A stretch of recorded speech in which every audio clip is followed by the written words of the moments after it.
Olá, tudo bem com vocês? Meu nome é Juliana de Oliveira Campos, faço faculdade na Uninter, no Polo de Descalvado. Vou fazer a apresentação do meu estágio supervisionado no modelo extensão e vou expor vídeos onde posteriormente farei a entrevista com coordenadores e ou professores com foco na educação infantil. Esse primeiro vídeo fala da importância da infância por Vital de Donê. Ele é professor especialista em educação infantil. Vai falar que a infância é determinante, decisiva e fundamental para a formação do ser humano. Tudo começa desde o ventre da mãe. Gestação, a presença da família, do pai nos acompanhamentos, ou até mesmo do companheiro, né?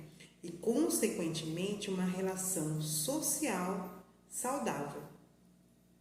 Falará também dos direitos da criança e de políticas públicas.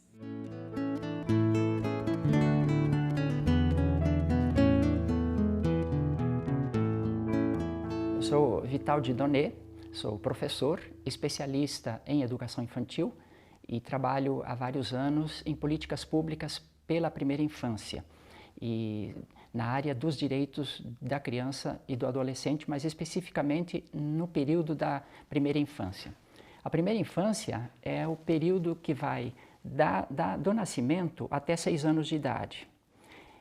Evidentemente que ele abrange também a concepção, porque a criança, ao nascer, já vem trazendo muita coisa da interação com a mãe e com o pai e com a família em geral.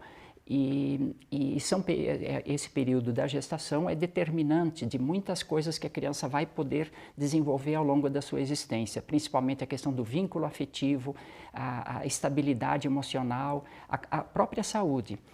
E esses são os anos decisivos e fundamentais da existência humana, porque nesses primeiros 6 anos é que se formam as estruturas da personalidade humana, a inteligência, a afetividade, o relacionamento social, a segurança da pessoa e a capacidade de aprendizagem.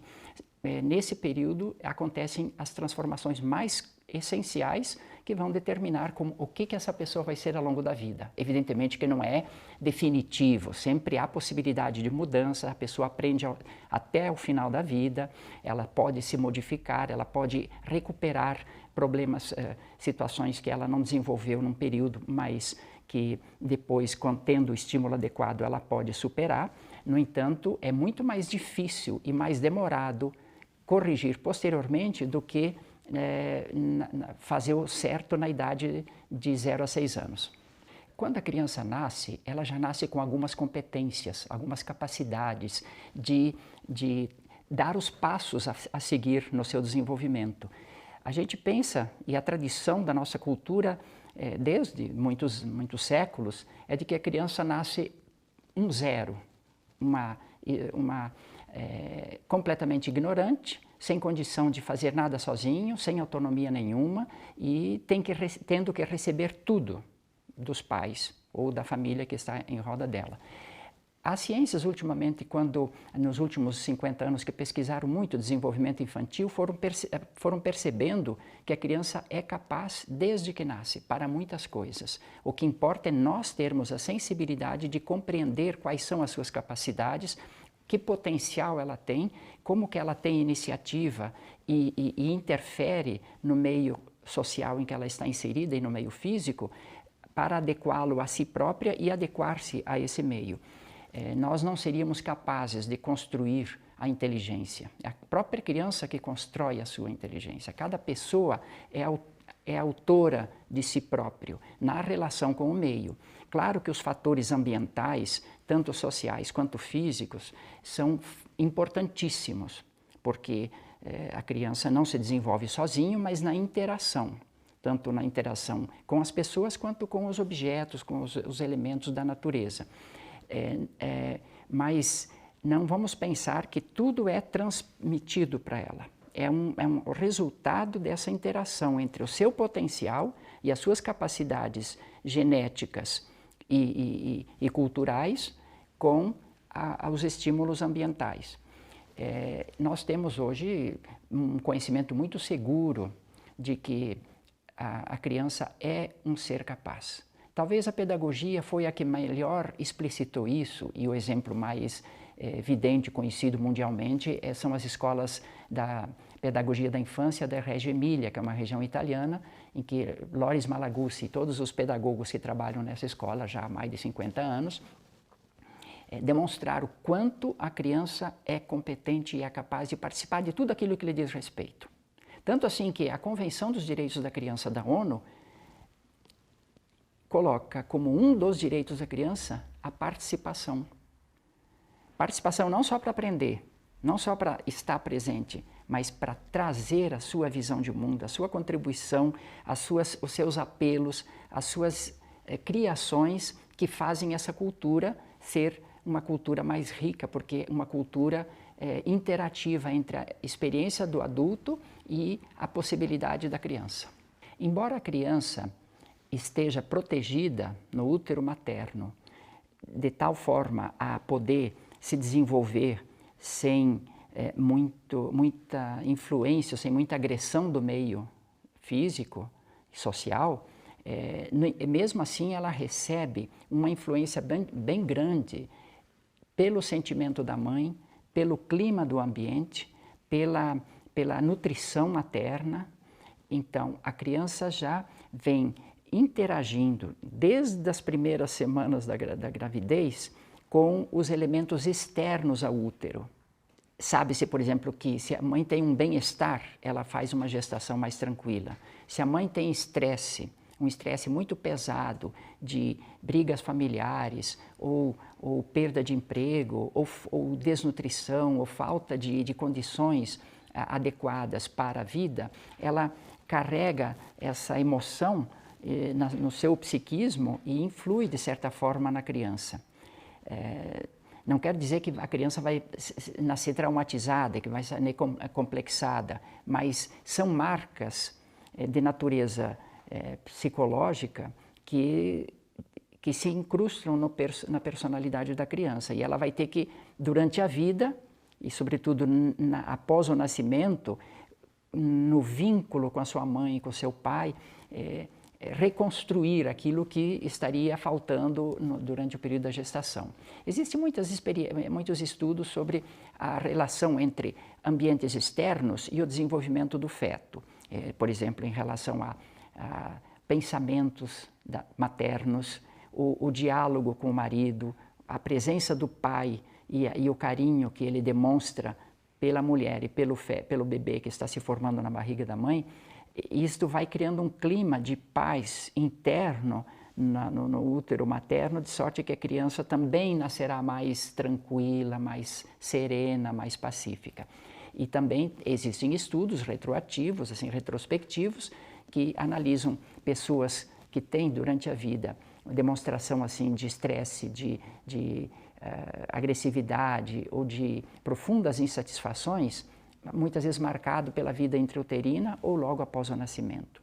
A presença do pai é uma novidade na nossa cultura machista, em que atribui para a mulher o dever, a responsabilidade de cuidar do bebê. Por certo tempo, a própria mãe às vezes pensa que aquilo é um dever dela, porque a cultura assim o fez, e que algumas até têm dificuldade de contar com a presença do marido, rejeitam um pouco que ele venha participar de todo o processo da gestação, das consultas pré-natais, do parto, dos primeiros meses de vida da criança, ajudando, cuidar à noite, trocar fralda, dar banho no bebê. Mas isso está mudando, a nossa cultura já está incorporando essa concepção de que o pai é corresponsável. E ele tem um papel importantíssimo, porque a criança precisa do vínculo materno, mas precisa também do vínculo paterno. Fala-se na díade, os dois, a mãe e o bebê, Mas hoje fala-se também na tríade, a mãe, o pai e o bebê. Essa relação é que forma um vínculo afetivo de maior estabilidade e de maior amplidão do olhar que a criança tem para a vida fora de si própria, a vida das relações sociais. Então, nós acreditamos que no Brasil nós vamos avançar bastante na presença do pai, na família, nos primeiros dias e meses de vida, nos primeiros anos, porque o papai é fundamental para a segurança afetiva da criança. O Marco Legal da Primeira Infância determinou um avanço cultural nesse sentido ao ampliar a licença paternidade. Na Constituição brasileira, desde 1988, já foi colocado a licença paternidade de 5 dias como direito do pai, como dever da sociedade de atender. Mas a própria Constituição dizia que enquanto uma lei não vier definir, ficam estabelecidos 5 dias. O Marco Legal da Primeira Infância, que foi aprovado em fevereiro deste ano, 2016, ampliou para 20 dias, ou seja, acrescentou 15 dias a essa licença para que o pai possa estar mais presente nesses momentos cruciais de relacionamento com o bebê, para que ele sinta a presença não só da sua mãe, mas também do seu pai, o colo, o afeto, o olhar, e isso vai ser muito bom para o pai também, porque ele vai desenvolver nele a sensibilidade para aquele filhinho que está começando a abrir os olhos, reconhecendo fisionomias, sentindo o afeto, o calor do braço do pai. E isso vai ajudar também o pai a ser mais ligado às crianças pequenas. Além disso, também o Marco Legal da Primeira Infância determina esse direito do pai, ou companheiro da mãe, acompanhar nas consultas pré-natais. Pelo menos 2 consultas pré-natais ele tem direito a acompanhar a licença no trabalho para esse acompanhamento. E depois 1 consulta por ano pediátrica. De sorte que, com isso, a mulher também vai se sentir mais acompanhada, mais segura, e também o homem vai ter mais parte nessa bela construção da personalidade infantil. Outro elemento importante é o direito da mulher ter um acompanhante no parto, que pode ser seu marido, seu companheiro, né, ou outra pessoa que ela escolha, mas evidentemente que se a família é composta do pai e da mãe e está presente, tem boa relação, a mulher vai escolher como companheiro o seu marido, o pai da criança, para que ele participe desse momento do nascimento. Eu acho que é uma experiência que quem teve essa possibilidade, que teve coragem de enfrentar, né, o parto e vivenciou, é uma experiência que fica marcante pela vida toda. Ver um bebê nascer, que é seu filho, né, o filho da sua mulher, e ver que essa criança já vem para a existência convidada pelo amor, é marcante, inesquecível. Um psicólogo russo, chamado Leontiev, que estudou muito o desenvolvimento infantil, constatou que o ser humano aparentemente nasce completo. Mas ele diz não, o ser humano é mais do que o que ele tem ao nascer. Ao nascer, ele tem muito potencial. Mas se não houver uma interação com o meio, esse potencial não se desenvolve. Ou só se desenvolve naquilo em que o meio é estímulo, provocação, oportunidade. Então o ser humano se completa na relação social, por isso que ele chamou de útero social. Nós nascemos incompletos nesse sentido da humanidade, porque nós somos humanamente seres biológicos sociais, né? Nós somos seres de relações.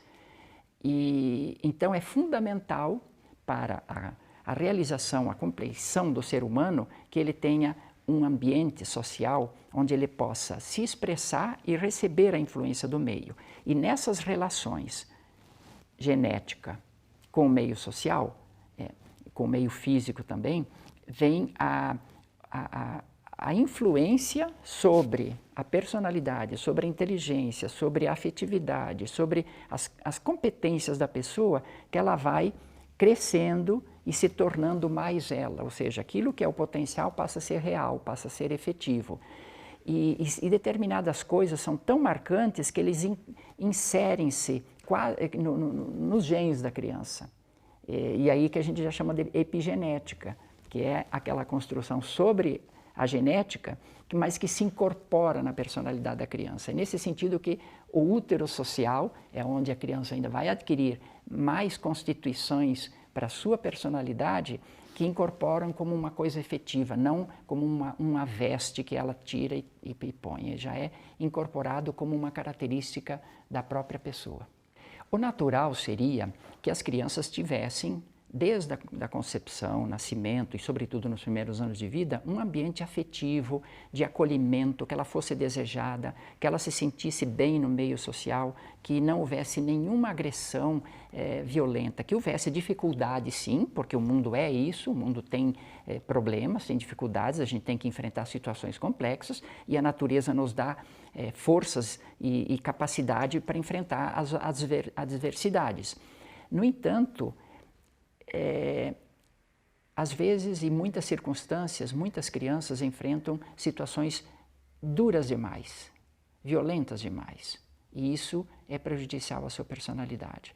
Tanto em agressões físicas quanto verbais, que destroem a autoestima da criança, que introduz nela um sentimento de inferioridade, de incapacidade, ou a violência física que bate, que machuca, que fere a criança e que, mais do que no corpo, ela se instaura no sentimento, na afetividade da criança. Então, quando esse ambiente é por demais agressivo, gera um estresse, porque o nosso cérebro, ao enfrentar uma situação difícil, ele produz uma energia para superar, para a gente não ser dominados pela situação.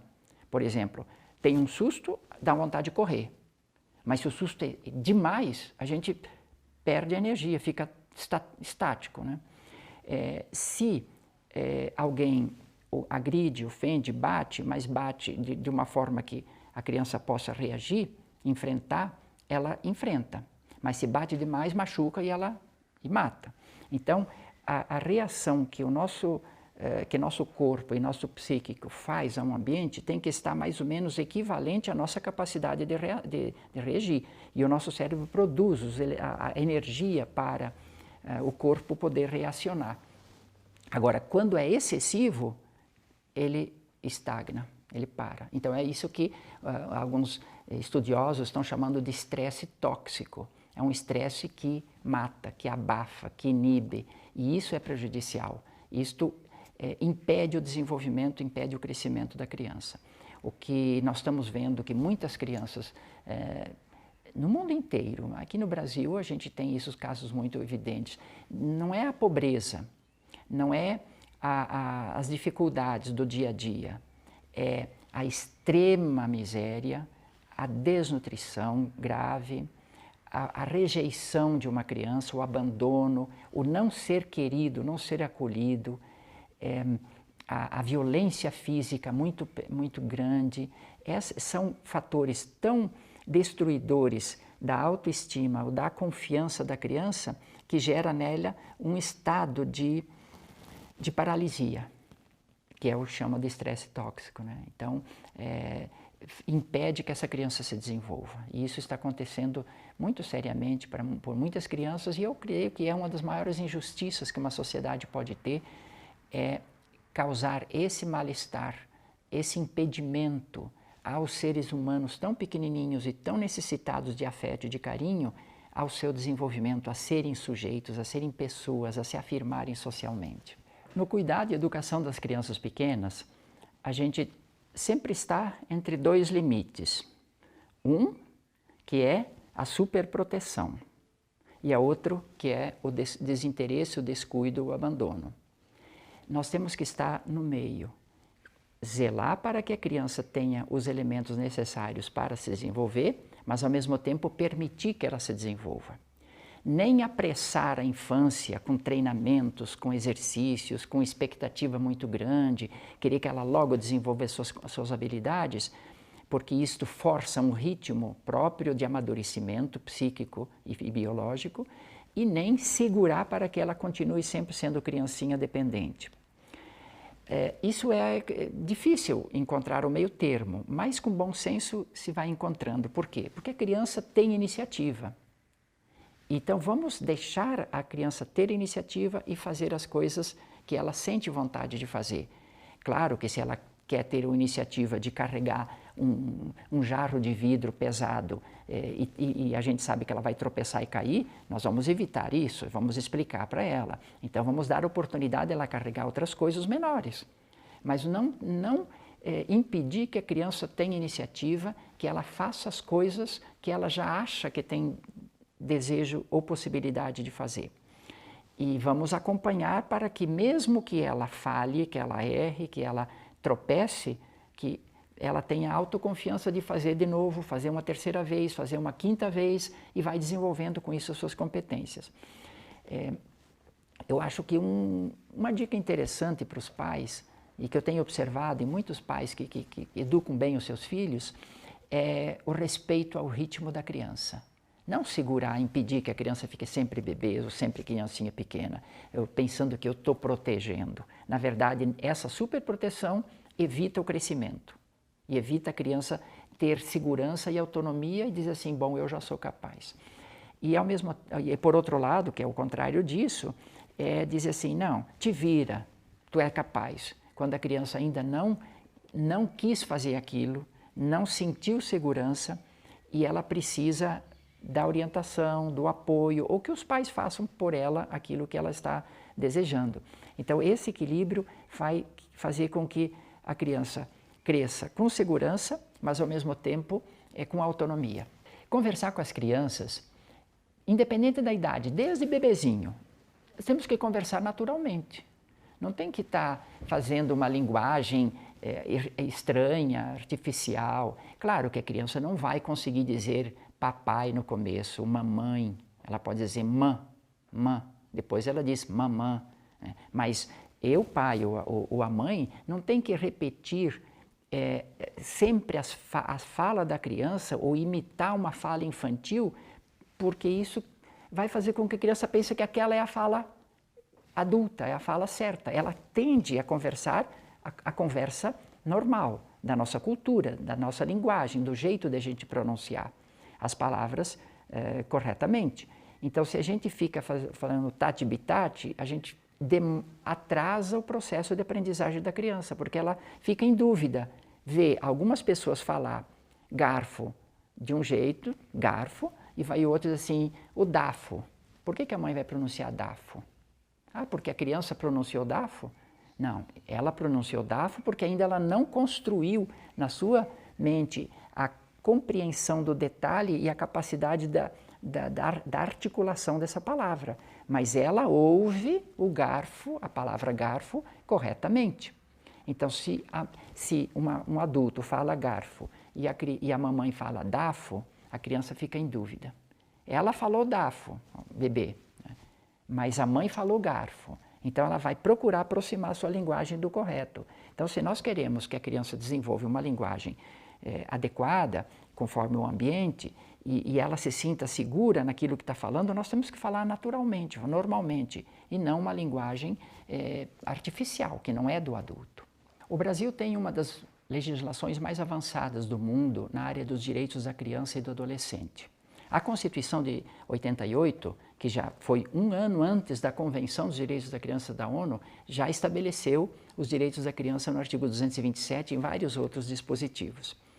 Depois tivemos, logo em seguida, o Estatuto da Criança e Adolescente, que foi um olhar revolucionário para a criança e adolescente como sujeitos, cidadãos capazes, participantes da sociedade, que merecem o respeito como pessoa cidadã. No entanto, ao longo desses anos, foi-se percebendo que o ECA, que surgiu num período que tinha que contrapor-se e substituir o Código de Menores, havia ficado ainda bem preocupado com o período da adolescência e com os problemas que o Código de Menores tratava, que era do conflito com a lei. Então, grande parte, talvez a maior parte do Estatuto da Criança e Adolescente presta atenção aos problemas do relacionamento com as normas legais. E é detalhadíssimo em procedimentos de como atender essa criança. E os primeiros 6 anos de vida ficaram aqui um pouco na sombra. No conjunto, eles estão contemplados, porque a criança e adolescente tem aqueles princípios das diretrizes das políticas públicas de atendimento a seus direitos. Mas a ciência desenvolveu muita sensibilidade dos profissionais das diferentes áreas de educação, saúde, cultura, desenvolvimento, assistência social, psicologia, para entender mais o que é a primeira infância, o que acontece nesse período, por que a criança precisa de uma atenção específica, o que é que ajuda a criança a se desenvolver melhor nessa idade. E ela, ao desenvolver esses olhares científicos sobre a criança, os profissionais perceberam a necessidade de que essa legislação fosse também mais sensível, mais atenciosa aos primeiros anos de vida. Daí que surgiu a ideia de fazer, então, uma lei específica para o marco legal, em coerência com o ECA. Não como um nicho, como uma coisa separada, mas como uma sensibilidade maior para a característica dos primeiros anos de vida. Então, surgiu assim o marco legal da primeira infância.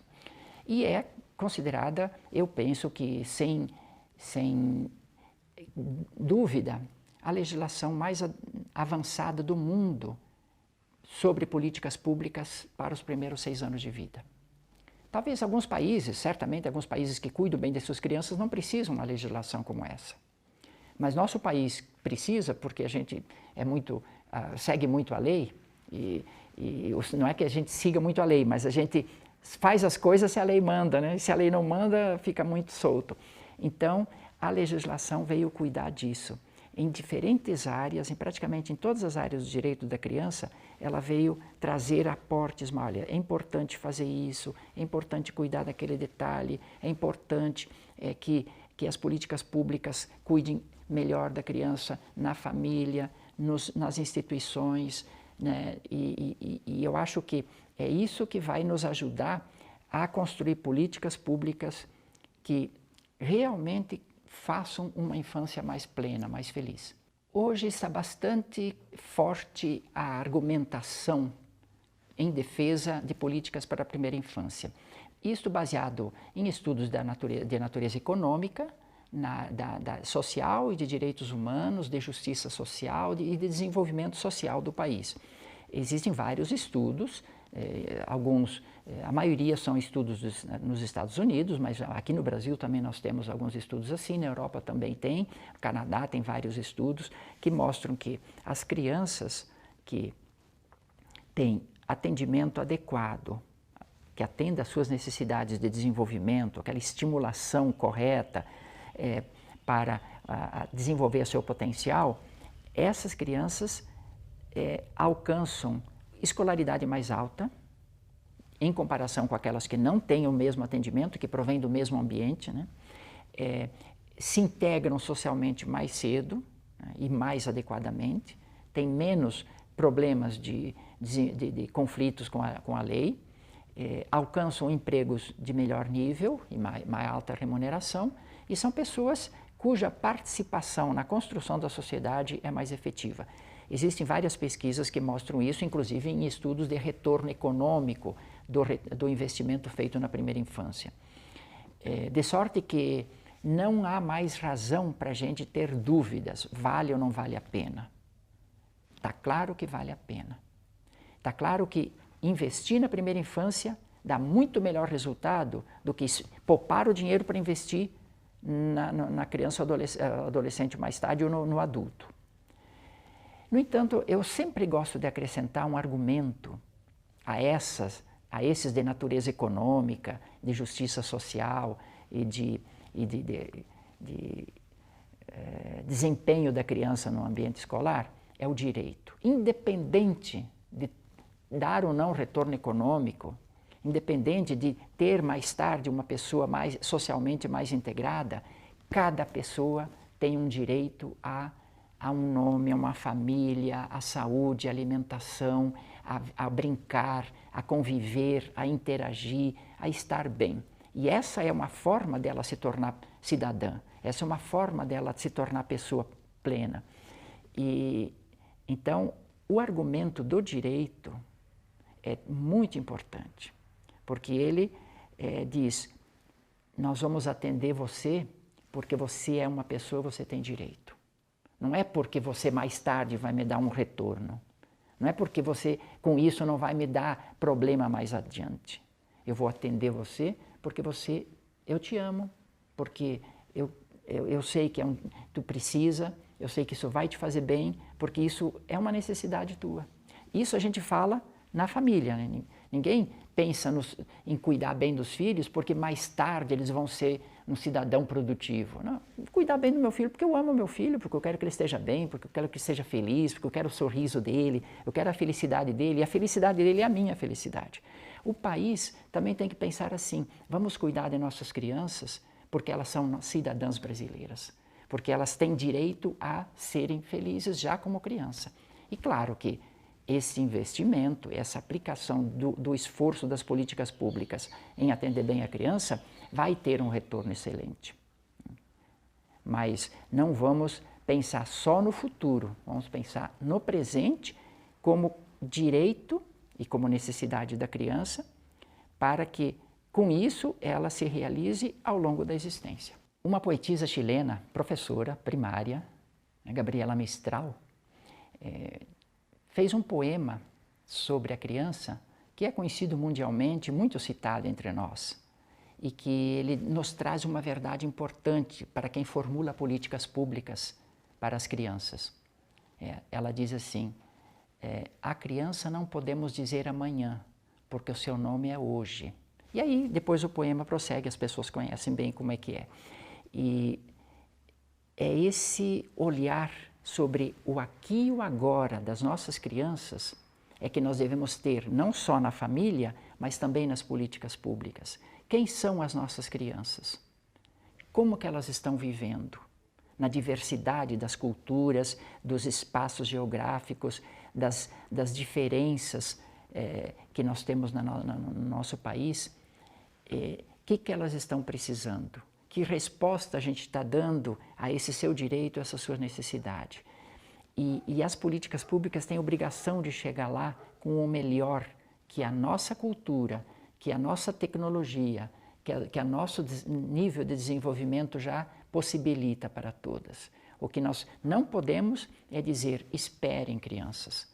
No futuro a gente vai pensar em vocês, ou no futuro a gente vai cuidar da infância, porque no futuro essas crianças não serão mais crianças, já serão adultos, terá passado a vez delas, terão perdido a oportunidade. E uma oportunidade tão importante de viver a infância, se ela for perdida, ela vai cobrar mais tarde. E vai cobrar com juro e correção. Por quê? Porque foi um vácuo, foi um vazio, foi uma negação que criou uma necessidade que repercute. Então, agora também tem o outro lado, cuidando bem da infância, cuidando bem, no sentido do cuidado pleno, não só físico, o cuidado completo da pessoa, estamos preparando o futuro, sim, tanto dessa pessoa quanto do país.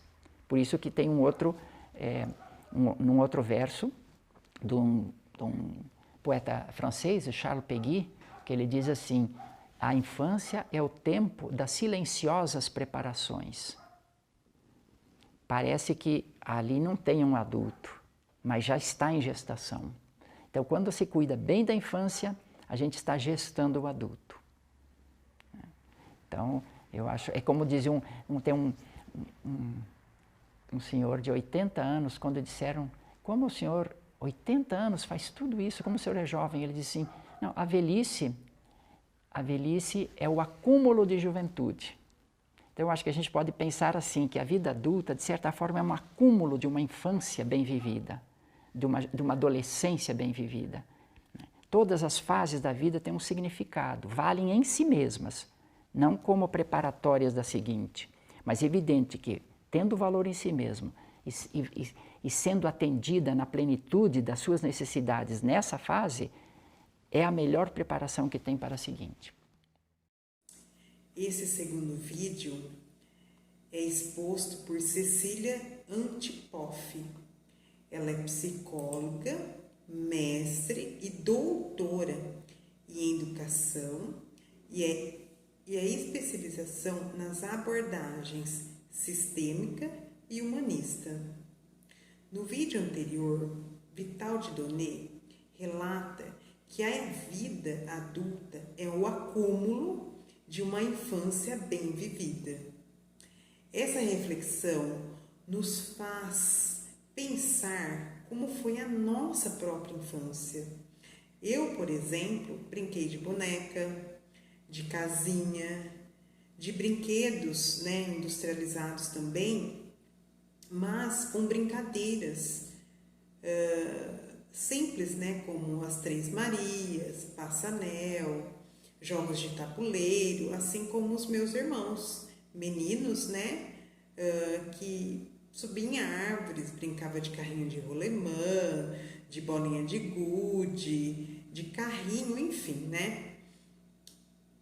E nesse vídeo, a Cecília fala que o simples é o efetivo, é lembrarmos da nossa infância e o que nós devemos proporcionar a elas, Pois vemos no mundo hoje que vivemos a ausência dos pais, juntamente com as cobranças, que leva os pais a trocarem tempo de qualidade por brinquedos.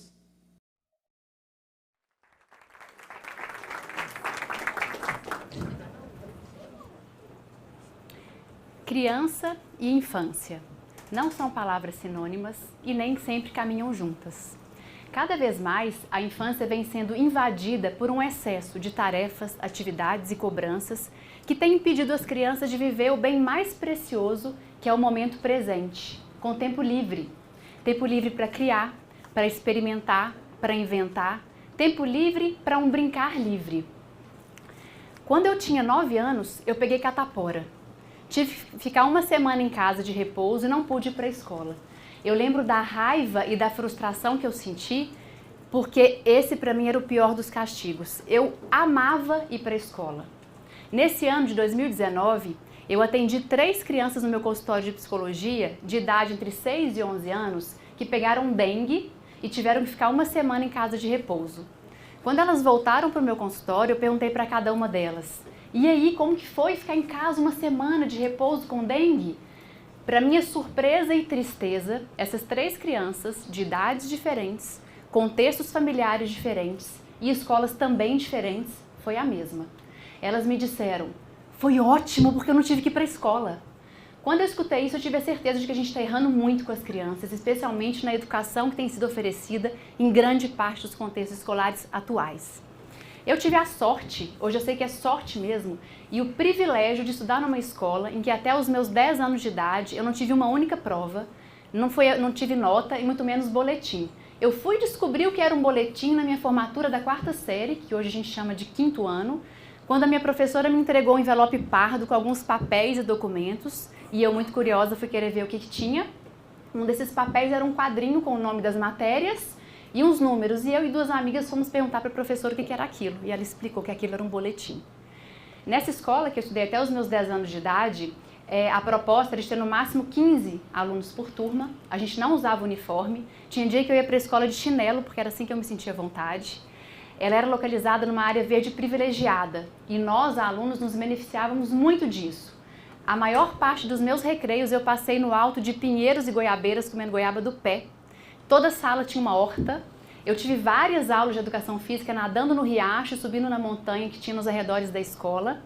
Eu aprendi sobre a metamorfose do sapo observando o girino que a gente pegou do riacho dentro de um aquário na minha sala de aula.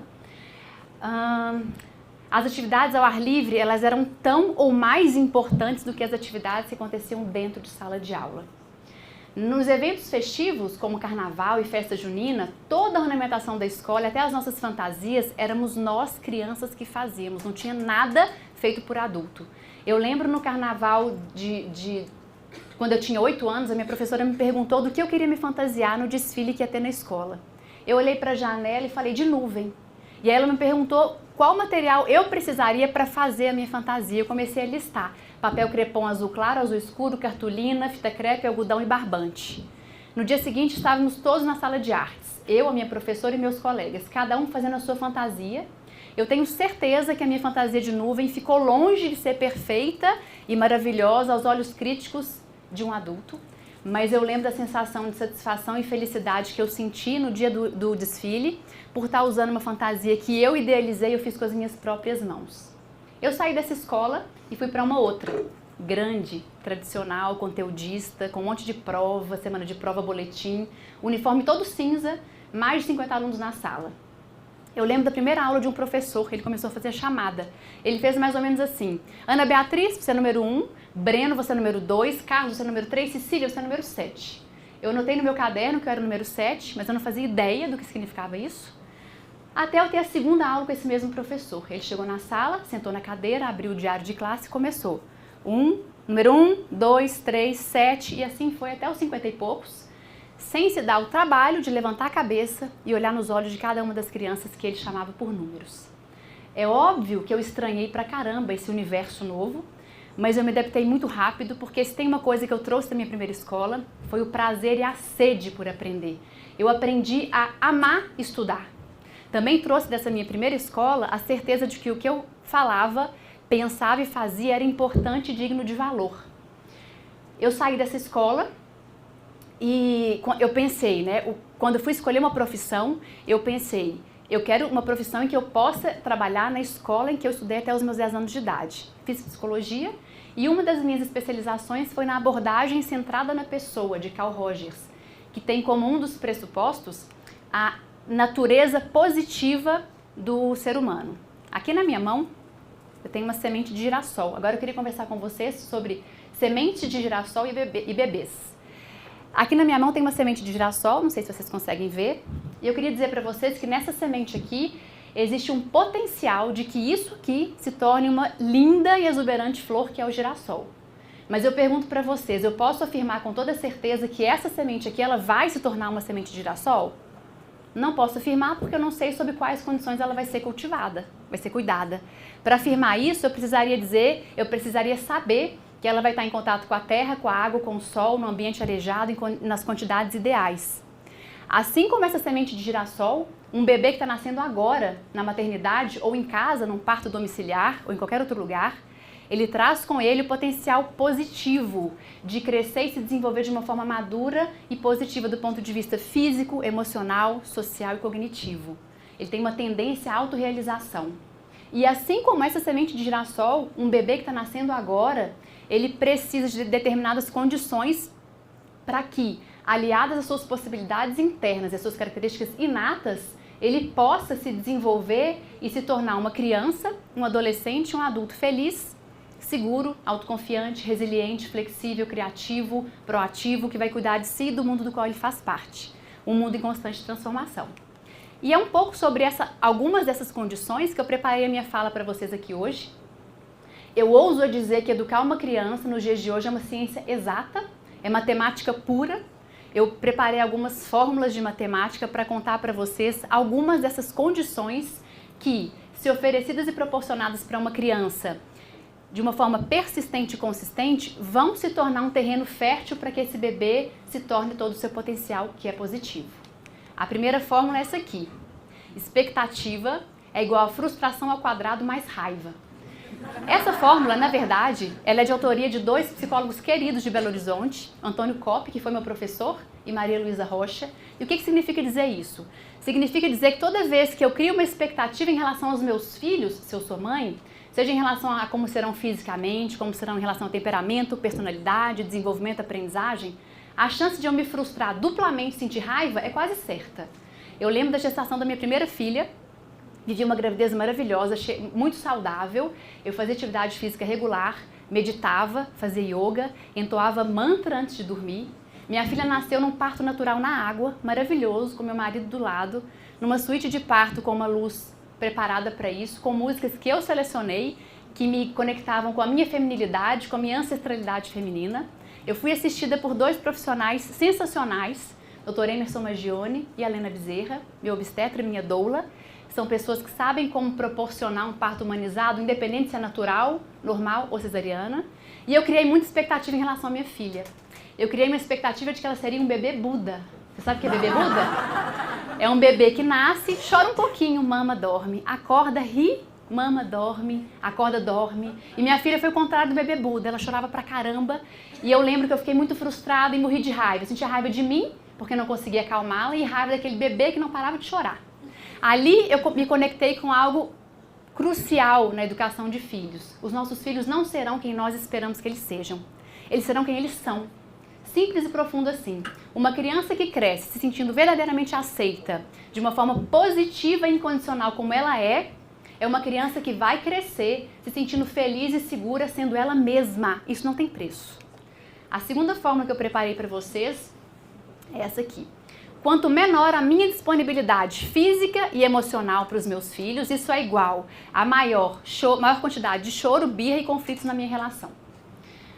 As crianças são muito sensíveis, elas se conectam com a nossa energia, elas captam a nossa frequência e respondem prontamente a isso se comportando.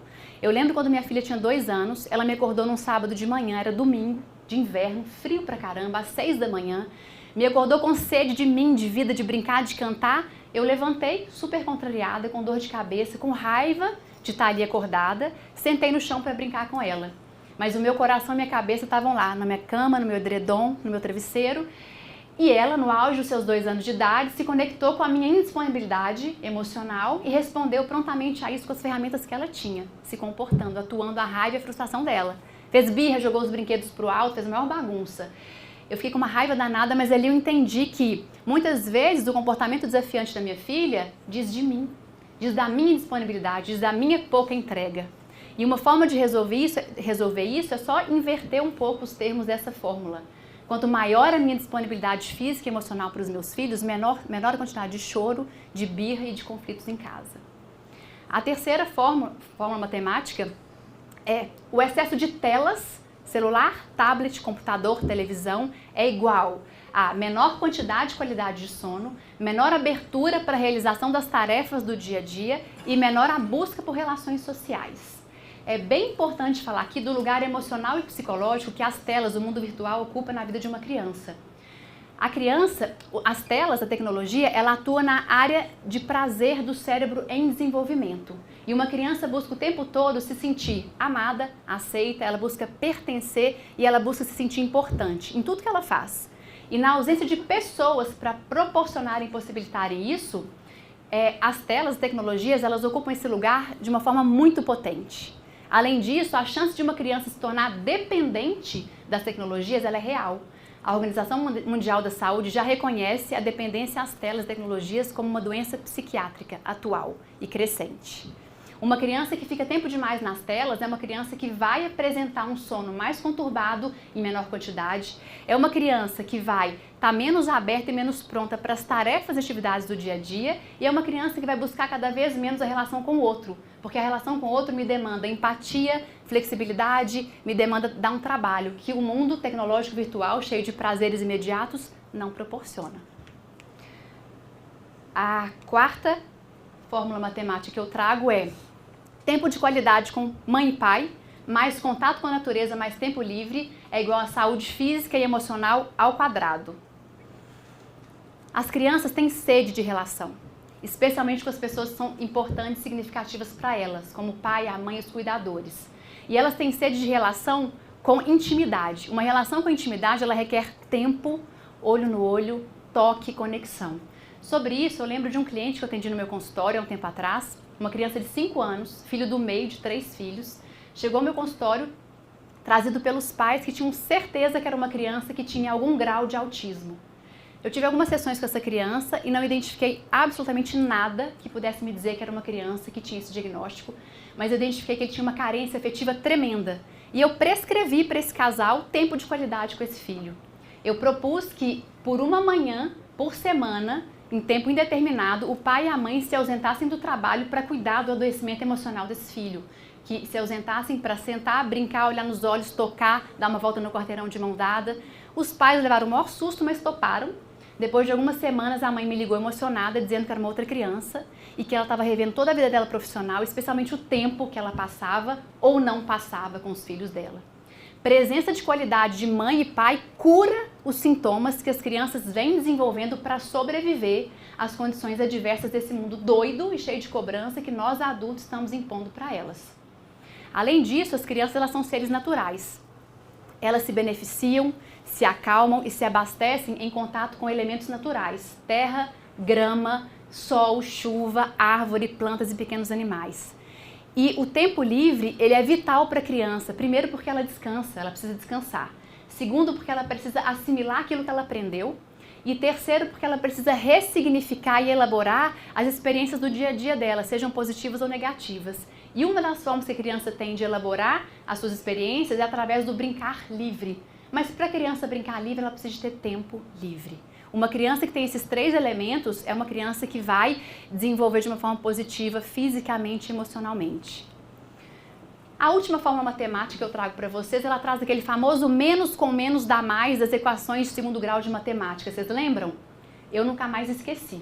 Nunca mais esqueci porque naquela escola onde eu era número 12, quando eu tinha 12 anos, onde eu era número 7, quando eu tinha 12 anos eu fiz uma prova que eu usei toda a folha de uma prova para fazer uma única equação de segundo grau. O meu cálculo foi perfeito, mas na última linha eu coloquei menos 2 menos 3 é igual a menos 5. E a resposta certa é mais 5. O professor pegou a caneta vermelha, ele fez um X de todo tamanho, escreveu o número 0, ainda escreveu por extenso 0 e ainda pôs um ponto de exclamação, tudo de vermelho. Quando eu recebi a prova, eu olhei para aquilo ali, eu olhei para o professor, ele conseguiu 3 coisas com isso. Ele conseguiu que eu tivesse ódio daquele ser humano diante de mim. Ele conseguiu que eu passasse a detestar a equação de segundo grau. E ele conseguiu que eu nunca mais esquecesse que menos com menos dá mais. Se era isso que ele queria, ele conseguiu, né? Eu queria dizer para vocês quanto menos atividades as crianças tiverem e quanto menos bens materiais, presentes comprados para compensar talvez uma ausência de pai e mãe que trabalham muito, isso significa uma maior possibilidade da criança vivenciar o que realmente importa, que são contatos de uma proximidade, de uma leveza, de uma simplicidade. Num mundo onde as relações andam tão distanciadas afetivamente, buscar o exato é se conectar com o simples, com o natural, seja no parto, seja na comunicação, seja na rotina. Se conectar buscar o exato é se conectar com a perspectiva da criança. Criança que eu fui, criança que você foi e que provavelmente anda se distanciando dela pelas durezas e cobranças em excesso desse mundo adulto. Muito obrigada.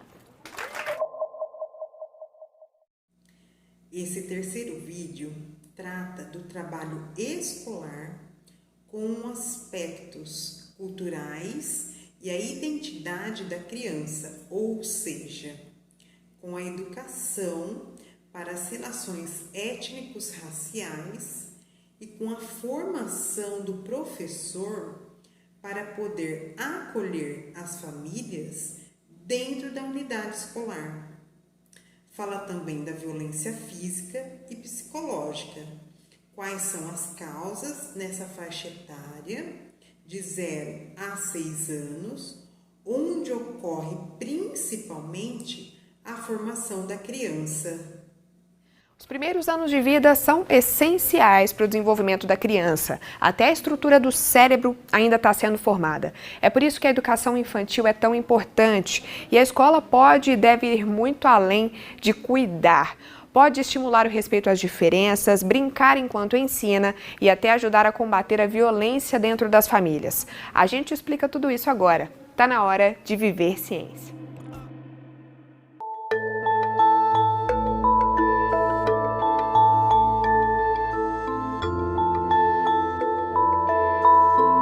Vamos falar agora sobre o ensino da história e cultura afro-brasileira e indígena na educação infantil. Para ter esse papo, eu converso com a professora Tábita, da Educação Infantil e também pesquisadora da UFG. Professora, primeiro, qual que é a importância da gente falar sobre esse assunto na escola e já com crianças muito novas, de 0 a 5 anos, que são as consideradas da educação infantil? Então, a primeira coisa é que está posto em lei, né, para toda a educação básica, a obrigatoriedade do ensino da história e cultura africana e afro-brasileira e indígena na educação básica como um todo. Desde a Lei 10.639 de 2003, é obrigatório o ensino da história e cultura afro-brasileira.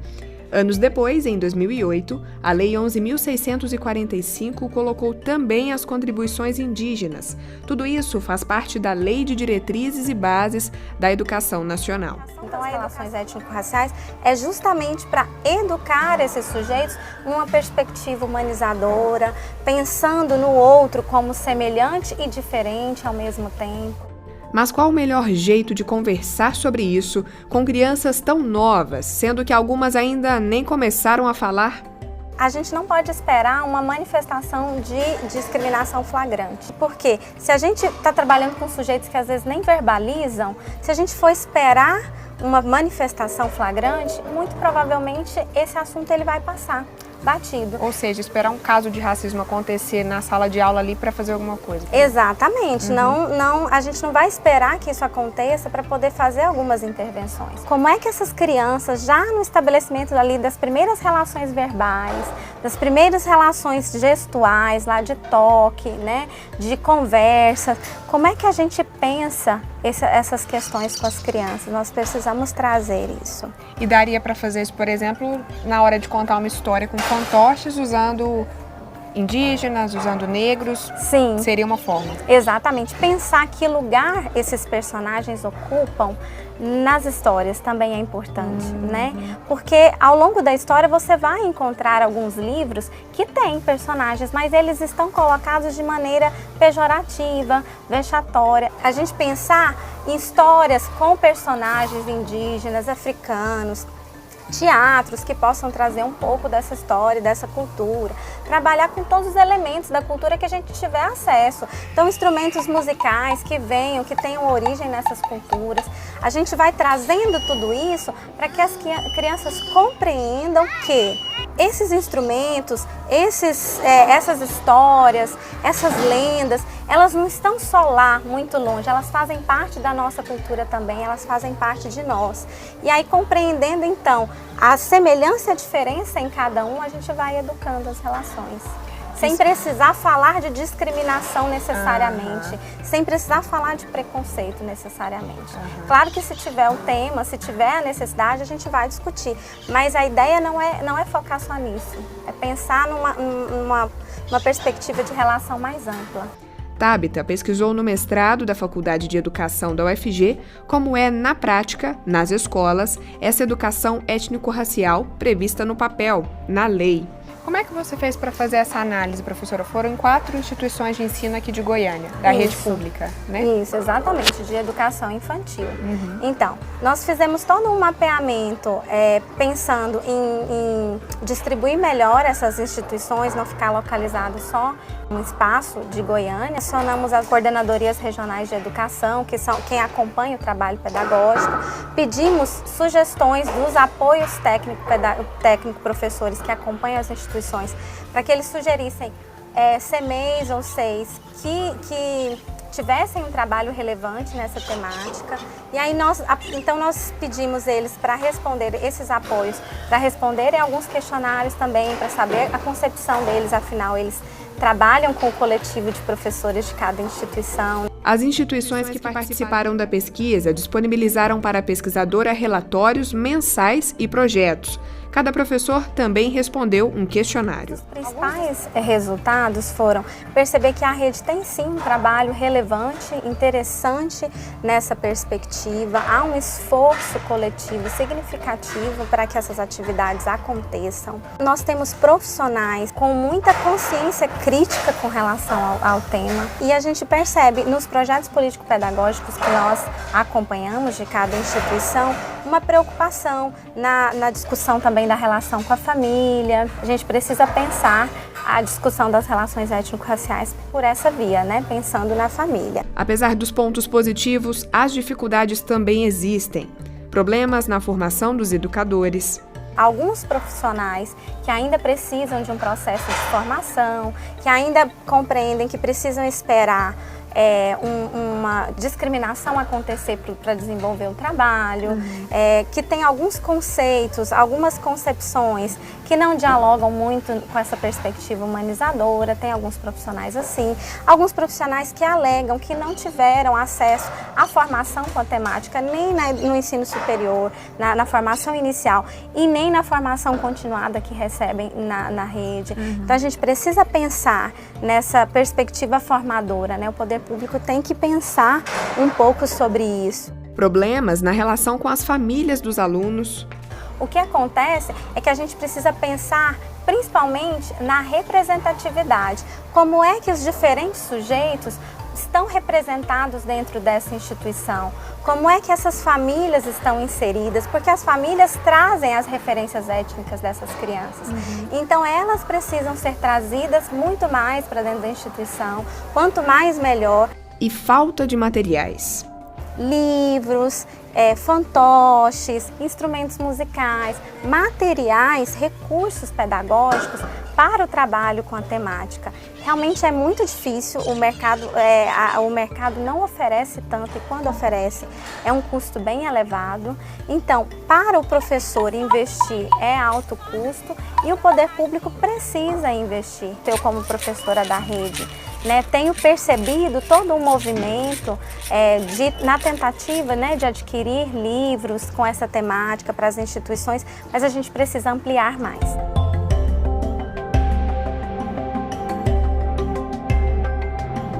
Outra coisa que fica evidente é que a gente precisa muito pensar em termos de rede municipal de educação, o trabalho com as crianças, principalmente com as crianças de 0 a 2 anos, que é quando é muito sutil, Essa relação ela é muito sutil. A quantidade maior de trabalho estava relacionada às crianças de 3 a 5 anos.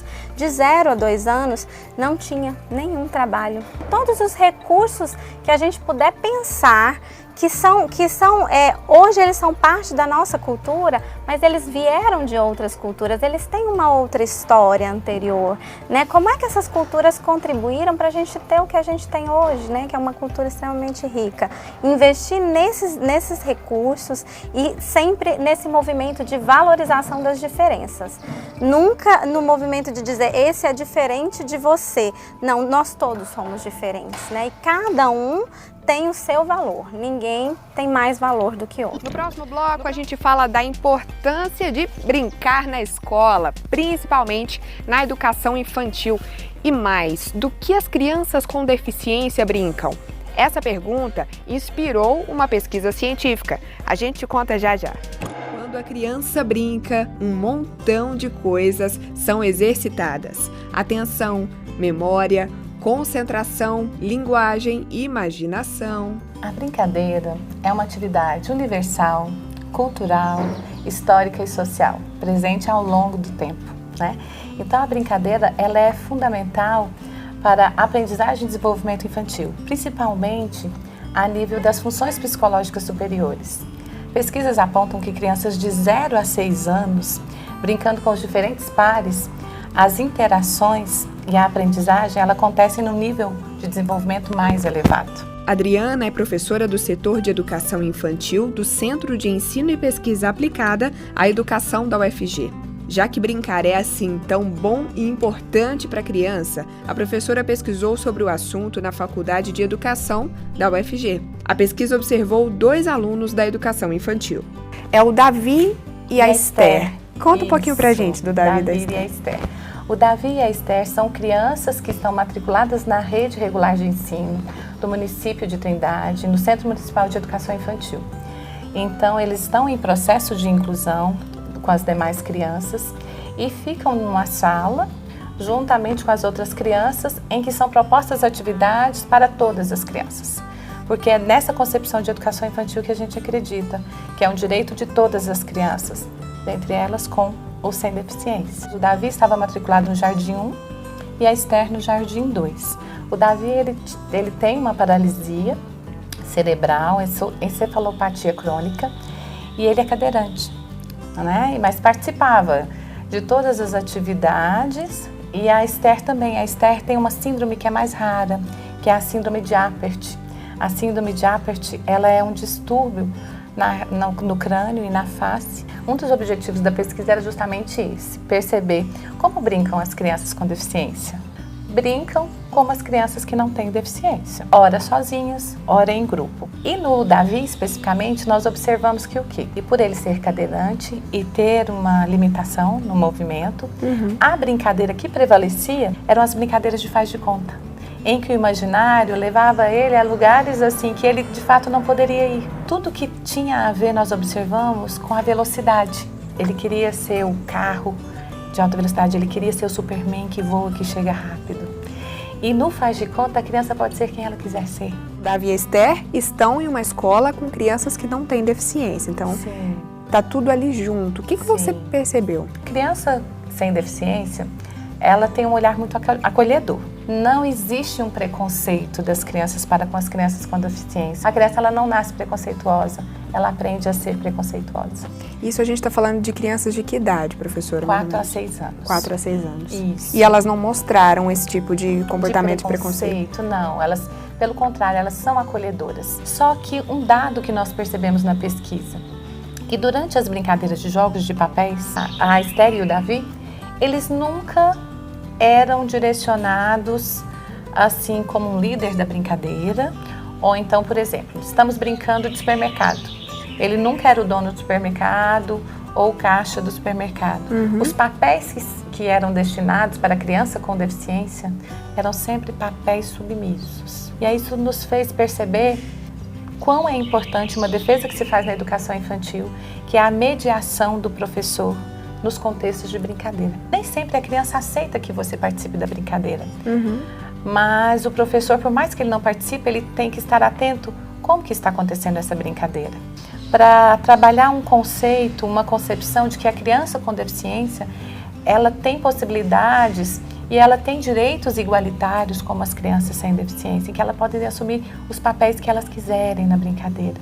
E por que será que nós percebemos que a criança sem deficiência destina esses papéis para a criança com deficiência? Já são o quê? São questões que são construídas históricas e socialmente relacionadas ao preconceito. A criança com deficiência, ela tem possibilidade de fazer o que as outras crianças fazem com as especificidades que são necessárias para que ela consiga. E aí está a questão de que? Da acessibilidade. De ela ter condições para isso, é preciso de contextos acessíveis. Um espaço, por exemplo. Um espaço acessível, que não tenha barreiras arquitetônicas, que não tenha barreiras atitudinais de pessoas que acham que ela não consegue, que ela não pode, porque isso é muito difícil para ela. Então tem que se pensar em contextos de acessibilidade, de materiais acessíveis. Professora, historicamente, as crianças com deficiência, a tendência era que elas estudassem em escolas específicas, as chamadas escolas especiais. Isso hoje em dia foi superado? Ainda existe essa discussão? A ideia hoje mais aceita é de que as crianças com deficiência devem estar entre outras crianças que não têm deficiência? Ou isso ainda é discutido entre educadores? Letícia, isso ainda é uma discussão ampla. Eu concordo com uma educação inclusiva, que de fato seja inclusiva. Acredito que estamos a caminho, mas tem um percurso muito longo para isso ainda. Acredito que inclusão não basta estar matriculado. É a criança participar de todos os processos e propostas que a escola oferece. Vou dar um exemplo da Esther, que tinha os dedos difusos. Então ela precisava de um lápis especial, um lápis, um engrossador. Os dedos são juntinhos. São juntinhos, para que ela conseguisse segurar. É uma questão de estrutura, é uma questão de reorganização, de formação e principalmente de políticas públicas para a educação inclusiva, para que ela se faça de fato. Isso inclui garantir os espaços de brincadeira? Isso inclui garantir os espaços de brincadeira, principalmente na educação infantil, Letícia. O tempo que uma criança sem deficiência leva para escorregar no escorregador, subir e escorregar, segundos. A criança que tem uma mobilidade reduzida ou que tem uma deficiência que precisa de um apoio para subir no escorregador, o tempo que ela necessita é maior. Nas diretrizes curriculares nacionais para a educação infantil, As brincadeiras e as interações são o eixo de trabalho na educação infantil. A brincadeira permeia todas as outras atividades que as crianças vão fazer. Então, é preciso que dê espaço para que as crianças brinquem. No próximo bloco, vamos falar de como a escola pode ajudar a identificar quando a criança sofre algum tipo de violência. Agora a gente fala de um assunto sério que pode colocar a vida de crianças em risco: a violência dentro das famílias. A escola pode ser uma grande aliada para identificar o problema logo no início. Se chora assim tem algo a dizer, que parece que ninguém vai entender. Se alguém ofereceu uma proposta e prometeu em troca algo que você gosta. É muito tradicional ou considerado comum na criação dos filhos a violência? O uso da violência física e a psicológica, infelizmente, ainda é muito comum. Nós temos famílias que já há muito superaram essa prática, que não usam nenhum tipo de expediente de bater ou de humilhar para educar, mas a maioria das pessoas usam por uma expressão cultural, por não entender as consequências dessa prática, de não saber como isso pode ser danoso para o desenvolvimento cognitivo, a parte acadêmica, como também da socialização da criança. Por volta dos anos 90, já se sabia que violência contra a criança poderia provocar baixa autoestima, prejudicar o vínculo com quem comete os castigos, na maioria das vezes mães e pais biológicos, gerar dificuldades na aprendizagem e no diálogo, provocar problemas cardíacos e de transtornos de humor. Mas quando surgiram os estudos com neuroimagem, deu para perceber que a situação é ainda mais grave. A violência afeta o cérebro, principalmente na fase entre 0 e 6 anos. Nesse período, a estrutura cerebral está sendo formada a partir das experiências da criança. Um ambiente hostil, pouco acolhedor, em que o trato da criança é mediado por gritos, por abandonos, por práticas de castigos corporais, ela acaba elevando uma substância no nosso organismo, que é uma substância do estresse, que é o cortisol, e essa substância em níveis muito elevados no cérebro, ela destrói campos de conexões neurológicas. Então a criança que poderia ter ali conexões importantes, bem construídas, ela perde. Então nós vamos ver crianças que vão desenvolver dificuldades na aprendizagem, na atenção, na impulsividade, porque alguns campos do nosso equipamento mesmo, cerebral, foram destruídos por essa carga desse hormônio que poderia ser evitado com um bom trato. A gente construiu uma cultura de que tem que deixar a criança chorar, que não deve acolher, que tem que apanhar para aprender. Isso, infelizmente, é muito danoso. O risco para o desenvolvimento da criança é sério. E aí a gente começa uma injustiça estabelecida, porque uma criança vai estar em desvantagem. Ela vai sofrer ao longo da vida uma desvantagem que poderia ser totalmente evitada se os pais entendessem o desenvolvimento, entendessem como é importante não usar essas práticas de violência no cuidado e educação dos seus filhos. Maria Aparecida é psicóloga da Secretaria Municipal de Saúde de Goiânia e pesquisadora da Faculdade de Educação da UFG. Ela investiga como a escola pode ajudar a identificar algum tipo de violência contra a criança. Eu comecei atendendo vítimas de violência ali na unidade de saúde ou num CAPS. Depois do Conselho Tutelar, quem mais encaminhava eram os professores, os profissionais de educação. Isso é muito óbvio, porque a maioria das violências acontece dentro da família. E é no espaço da escola que a criança tem um contraponto e que constrói vínculos de confiança. A maioria dos meus pacientes, eles tinham uma imagem muito positiva da escola. É ali que a criança pode falar, é ali que a criança percebe que nem todas as crianças são educadas do mesmo jeito que ela está sendo educada. E é onde ela confia e leva a denúncia. Então a escola, ela consegue capturar ou diagnosticar muito mais cedo uma situação de violência do que a saúde, porque a escola está lá todos os dias com a criança e ela vê a mudança de comportamento. E é muito importante um dos fatores de proteção para possíveis sequelas futuras é o diagnóstico precoce. E a escola tem condições de fazer esse encaminhamento, de perceber as mudanças e pedir ajuda à rede de proteção. Como preparar e formar os profissionais que estão na escola para conseguirem ajudar nisso? Infelizmente, ao entrevistar os professores, a gente observou que eles têm muito pouco subsídio na sua formação, seja na formação ali da graduação ou na formação permanente, que capacite eles para entender aquela violência, perceber o que é, o que não é, ou seja, um caso grave de violência física, de violência psicológica, uma situação de violência sexual. Tanto ele precisa entender como a violência foi naturalizada dentro dele, como ele precisa entender como que historicamente essa prática foi naturalizada. Científicos mostram que essa violência é herança lá da época em que jesuítas europeus vieram ao Brasil com a ideia de catequizar os índios. Além de nas escolas aplicar os castigos físicos, eles também obrigavam as famílias indígenas a castigar os filhos da mesma forma. Por outro lado, foi também na escola, séculos depois, que os castigos físicos começaram a ser deixados de lado, quando a palmatória ou colocar a criança ajoelhada no milho foram proibidas, por exemplo. Então a gente precisa trazer todo esse arcabouço que a gente construiu na educação formal, na lida do mundo público, porque a gente não sai batendo no empregado, a gente não sai humilhando uma outra pessoa, trazer isso para o ambiente privado, e a criança merece a elegância, o bom trato no seu cuidado dentro da família. Todo esse processo de naturalização da violência acontece numa lógica, ou seja, nós recebemos toda uma carga de violência, ou seja, nós somos brutalizados. Para nos acostumar com essa dor, a gente forma mecanismos de defesa e a gente naturaliza isso se embrutecendo.